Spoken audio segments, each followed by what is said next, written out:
Welcome to Vital Viewpoints on Healthcare, where we explore the biggest challenges and innovations shaping the future of health and human services. We are thrilled to be joined today by two leaders from HMA's strategy and transformation practice, Rebecca Nielsen and Alex Rich. You may not think about HMA when you think about strategy consulting, but this is exactly why we wanted to bring you this conversation. Rebecca comes to HMA with Levitt Partners, where she has been leading a strategy practice for years, helping healthcare organizations expand their impact and strengthen their market position, drawing upon her past experiences at United Health Group and Optum. Alex comes to HMA with the Focus Group, where he and his team have partnered with dozens of health systems and investors to rethink service delivery, drive operational improvements, and support mergers and acquisitions. Together, along with their colleague David Kulik, they co-lead the HMA strategy and transformation practice, bringing these sharp insights into what it takes to navigate the complexity and plan strategically in today's healthcare landscape. So, today's healthcare landscape is a great place to start. When we think about strategy, we know most organizations have a strategic plan. Even in normal times, that's always a challenge. But right now, I can't imagine anybody would have had a strategic plan that would have predicted where we are today. So maybe I'll just start. First of all, welcome to the call. I'm really glad to have this conversation.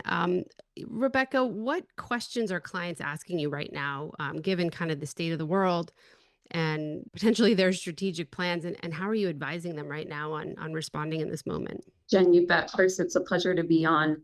So we support a lot of strategy leaders. And when we think of the strategy function at a healthcare organization, they generate strategic plans and identify growth initiatives and validate them.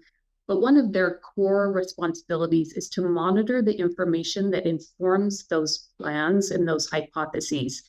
And right now, the pace of change around some of those assumptions, particularly related to technology, policy, and regulation, are moving at a very brisk pace.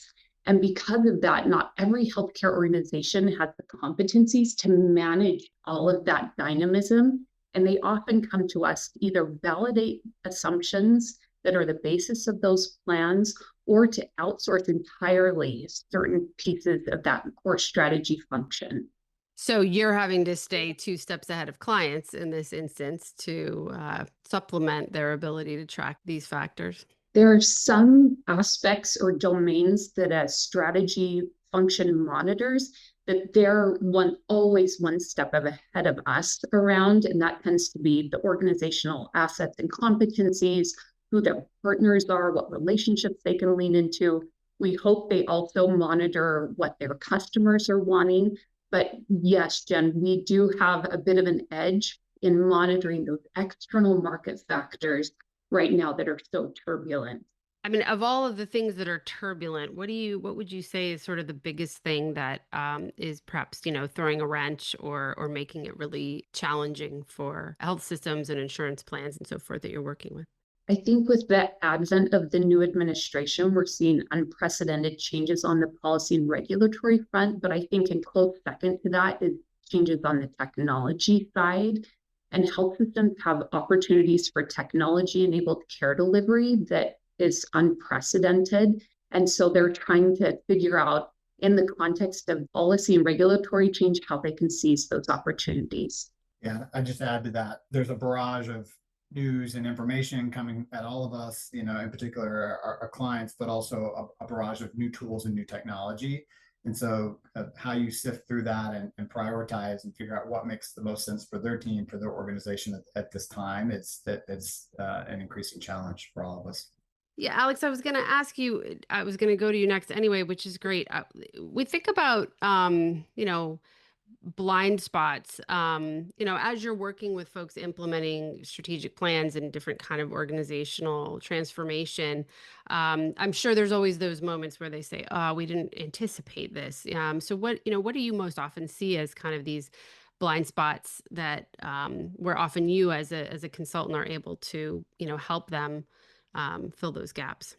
The role of a third party is always to kind of help provide an outside perspective, obviously, but really help prioritize the different initiatives, the different ideas, and help crystallize them and make them real. So, more so than ever, there's just a variety of different priorities and options that organizations and leaders have. And what we see increasingly is just kind of decision fatigue, right? Like there's so many decisions to make.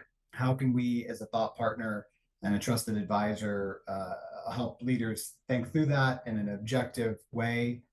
We're seeing that we're bringing that skill to bear more so than ever.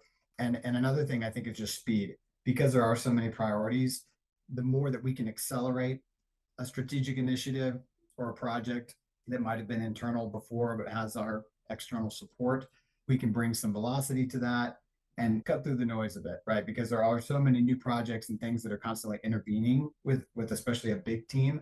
Our support often can help accelerate that. Yeah, it's like everything changes all at once, right? These are all priorities. And you mentioned decision fatigue, right? There's so many big changes, I think. Do you find that your sort of traditional frameworks and tools hold up in both with the velocity of change and sort of the number of decisions people are having to make on a regular basis here?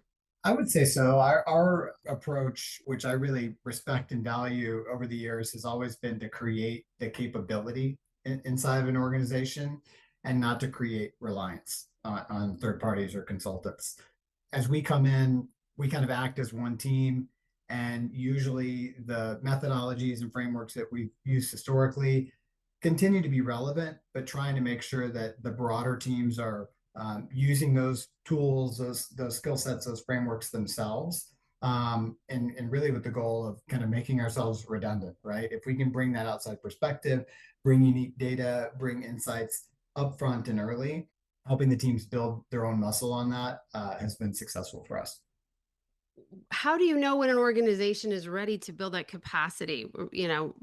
Rebecca, maybe I'll ask you, when you think about big strategic changes, how do you assess whether they're ready to build that capacity? So Jen, I'll flip that question a little bit. Healthcare stakeholders need to be making strategic changes. The environment calls for it.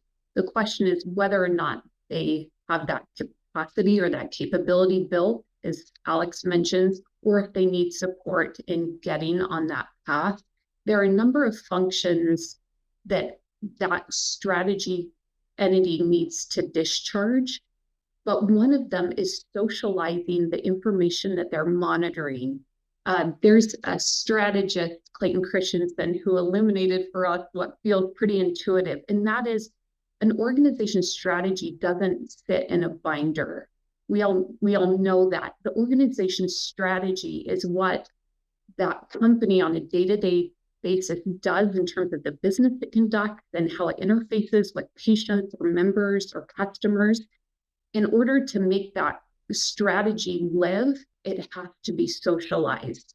And one of the efforts we undertake is to ensure that not only that chief strategy officer understands the current market realities, but that that's socialized with the leadership team so that they can make real-time strategy aware decisions and even consider how that direction is communicated to the front line. What structures or systems or approaches have you seen be most effective in communicating that, socializing those goals to keep everybody kind of living and breathing it? I look forward to hearing Alex's thought about this, but I think the most important context for that socialization is dialogue within the company. So oftentimes when entity engages a consultant, there's some expectations about that bilateral relationship, that they'll ask questions, the consultant will provide answers. But what we try and drive, especially when we set high-level strategy, is an expectation that those leaders will sit in a big circle and that findings that we uncover will be discussed so that at the end of that process, there is a shared understanding of market realities. And I think sitting in a room and calling into question realities about your customers, realities about your own capabilities, realities about what you're hearing on the news, and getting aligned in terms of what is fact-based goes a long way to pushing that strategy forward. Yeah, just to build on that, I mean, the quicker I think where we see a lot of success coming into either existing projects or net new transformation initiatives is seeing how quickly can we cut through the noise, but establish that shared understanding of the baseline. You can't really decide exactly where you're going unless you know for a fact where you are. And it sounds simple to say, but from a quantitative standpoint, understanding what are the right measurements and making sure that the cross-functional teams understand those and understand the why behind why those need to change, as well as the how. And even just something as simple as that level of baseline understanding, organization, and communication up front in a project, which our teams excel at, will help get everyone on the same page from day one, and really try to make sure that each team member, each stakeholder in the project understands their role. So I'm thinking about in this world where everybody has revenue pressure, right? Every part of our healthcare industries, there's revenue pressure, there's challenges all around.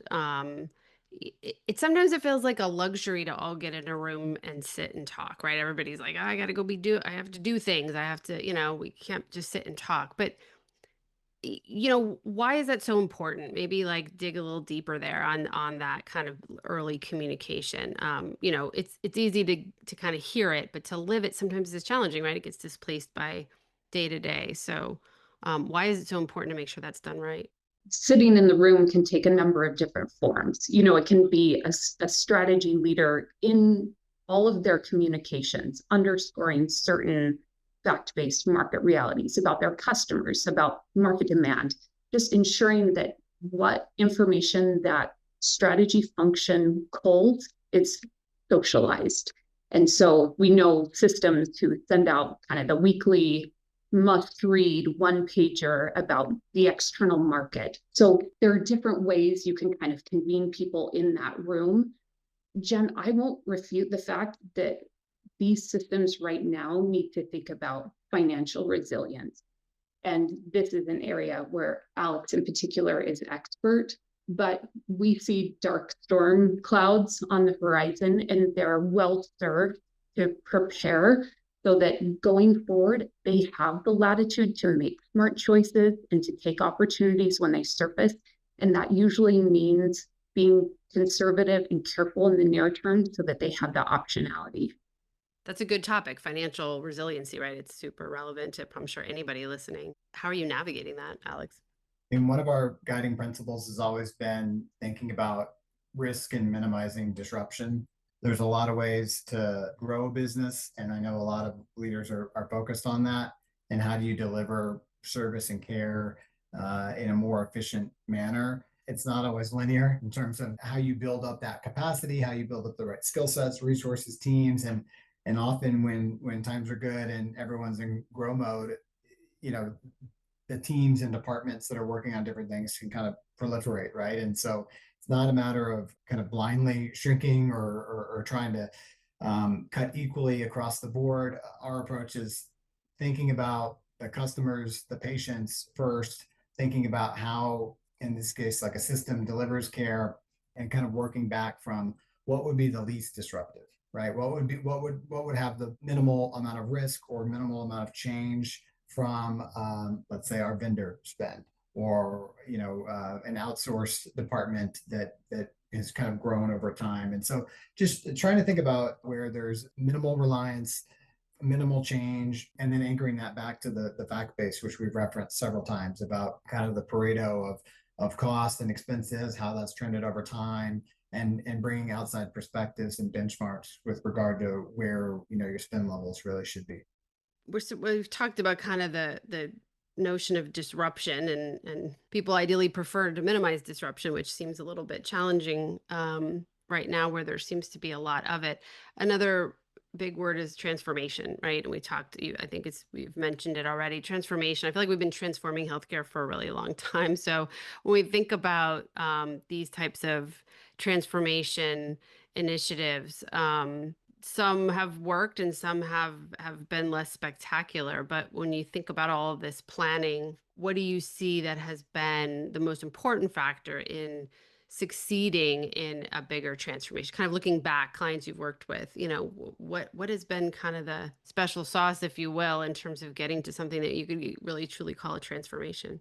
I'll take a first stab at that, which is, the programs that Rebecca and I and our team have been a part of, they've often been kind of larger scale, long-term, 8, 12, 16-month projects, et cetera. And I think more so than ever, there's this experimentation element that clients are wanting to try. So this kind of test and learn concept has really never been more relevant given AI and different technology tools. And it's like no one wants to go through a 2-year implementation and hope that it works. If there's a way to do smaller experimentations that can help transform a business, that can have measurable impact on a P&L, that's what we're seeing get more traction these days. And that's what our clients are having more interest in for obvious reasons. And so it's kind of chunking up transformation into these bite-sized projects where you can prove out the value, see that they work, make sure it doesn't disrupt the organization, and then kind of move on to the next.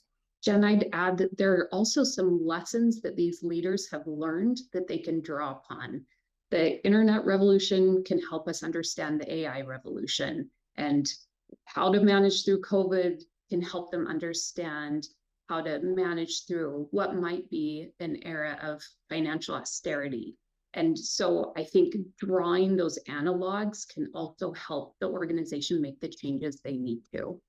Talk more about that. I think, the COVID to austerity throughput makes, I think, sense, but talk more about the internet to AI. Like I see it, but it's interesting. And, where are you seeing that kind of analogy work most effectively?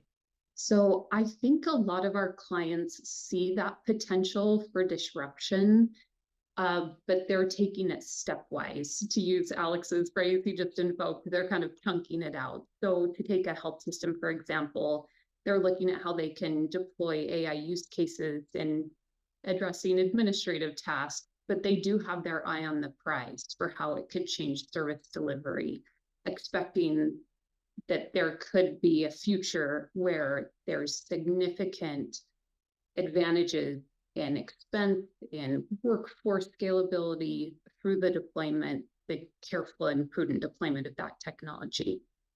Some of our clients are very dispersed and disparate in terms of how different AI tools and AI utilization is happening across the organization. And then others have really centralized and even gone so far as to declare like an AI czar, right? So who understands the tech component and understands the business component, and having them try to run herd on all the different use cases and practical applications that are sometimes intentionally occurring throughout the organization, and then sometimes unintentionally or indirectly occurring because there's so many different ways to utilize it. So I think trying to create some central vetting mechanism and dispatch for what is being utilized for which existing projects or which new projects are coming into the funnel.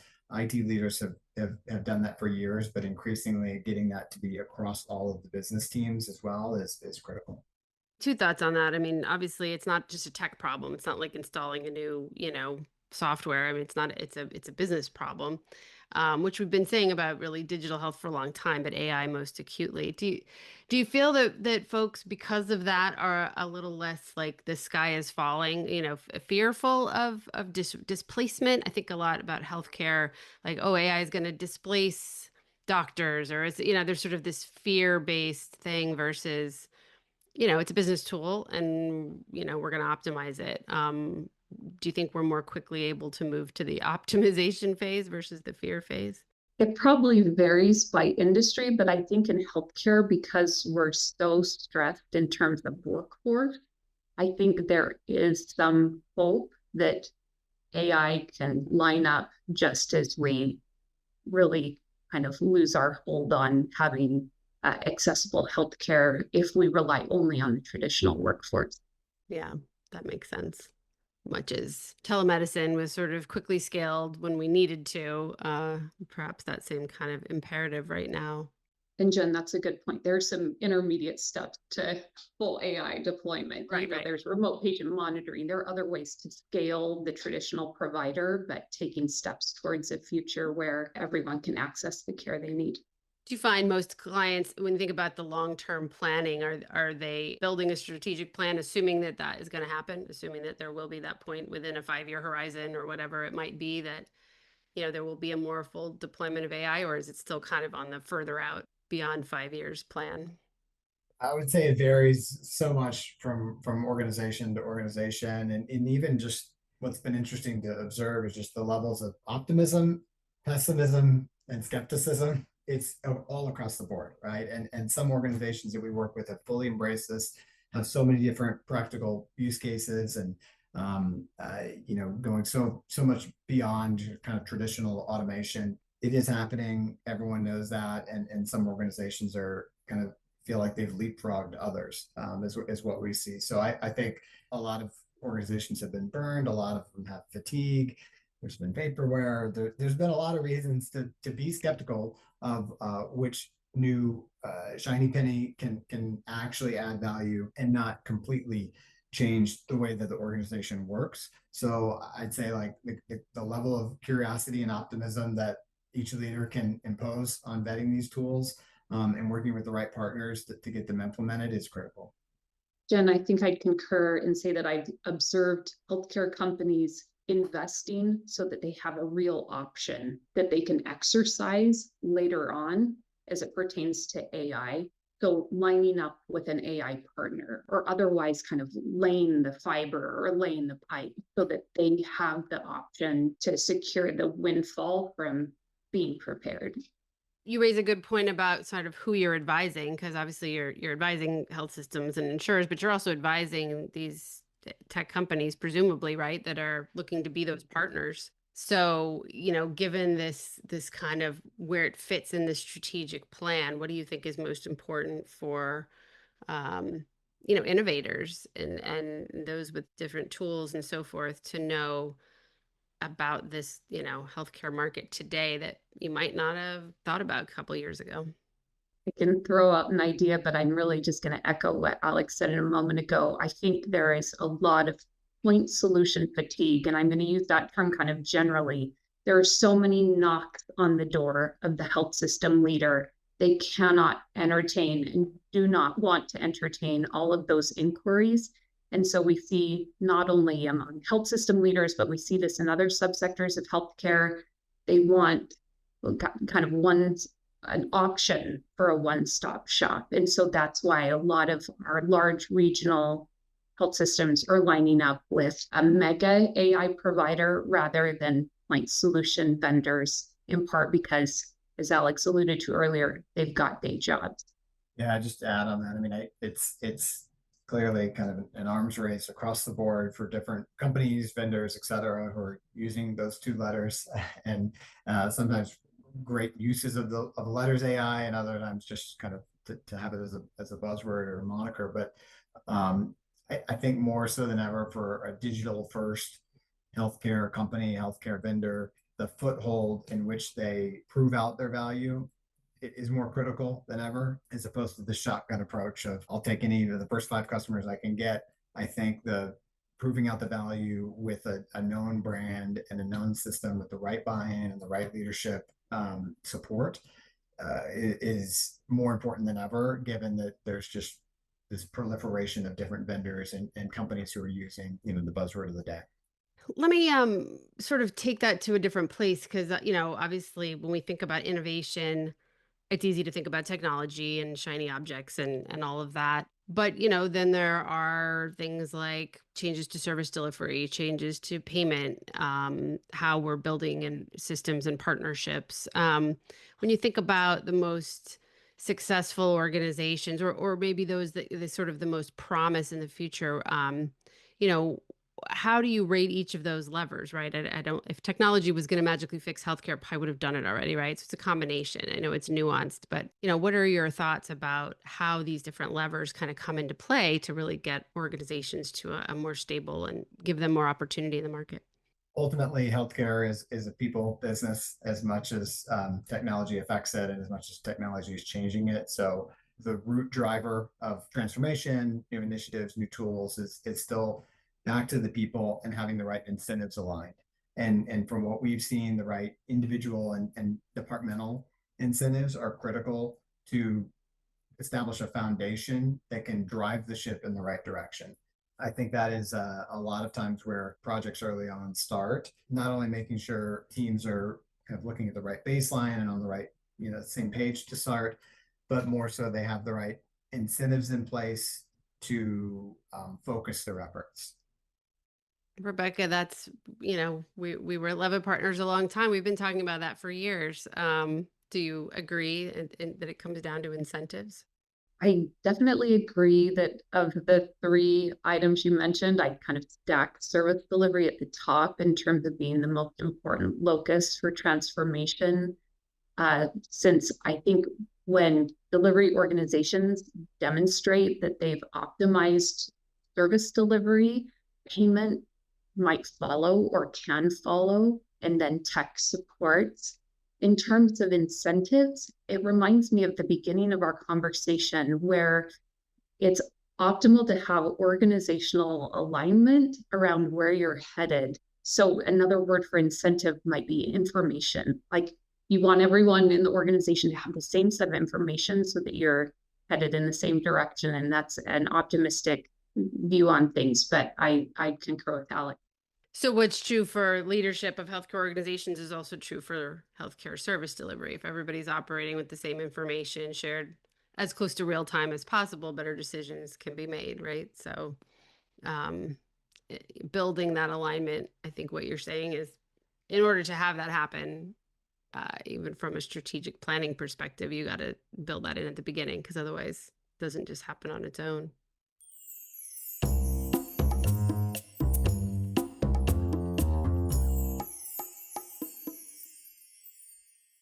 So in these conversations, we typically ask a question that's a magic wand, right? Where if you had a magic wand, how would you wield it to sort of improve the dynamics within which you are operating? Maybe for you guys, it's a golden nugget, but sort of what's the magic that happens in a successful strategy in really kind of deploying and realizing the strategy as it's intended? What do you think is the most important thing? That sort of golden nugget that organizations could or should realize in order to be successful? I would say one of my favorite quotes: selection, not compression.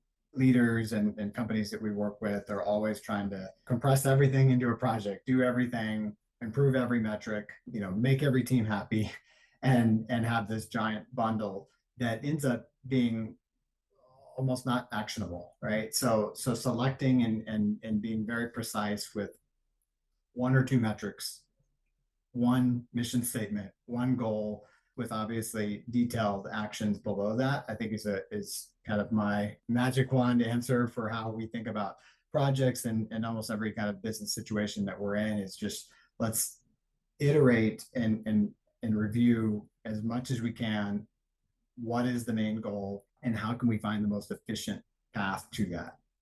Jen, if you'll let me have two magic golden nuggets. Usually I don't, but I'll let you. This time.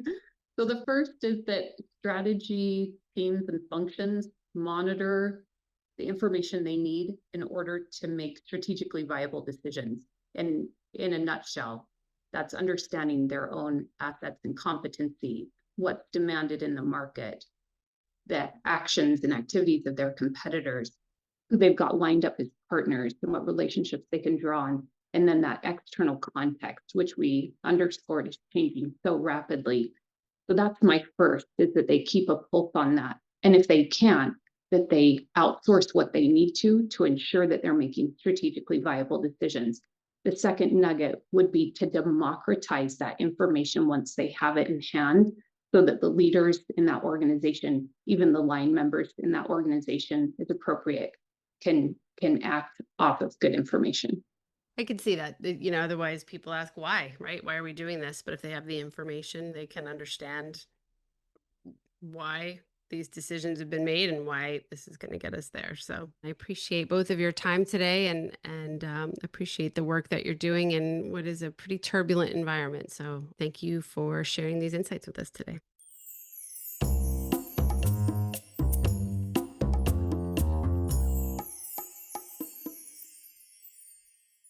This episode of Vital Viewpoints on Healthcare is sponsored by HMA Information Services. HMAIS is a subscription-based service that provides state-level data on publicly sponsored programs like Medicaid. From the latest managed care enrollment, market share, and financial performance data to up-to-date RFP calendars and state-by-state overviews, HMAIS has all the information you'll need to power your initiatives to success. This podcast was produced by myself, Jennifer Colomonico, along with Tiffany McKenzie, in collaboration with our guests. The content is the property of Health Management Associates.